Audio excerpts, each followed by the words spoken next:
আসসালামু আলাইকুম প্রিয় দর্শক, আমি ডাক্তার মোহাম্মদ রায়হানুদ্দিন। এই মুহূর্তে আপনাদেরকে দেখাচ্ছি মদিনা শহরের রাতের সৌন্দর্য। আমরা মদিনা শহরের রাতের সৌন্দর্য আপনাদেরকে দেখাচ্ছি।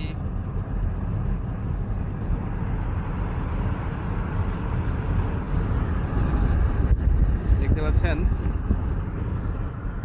মদিনা শহরের রাতের সৌন্দর্য।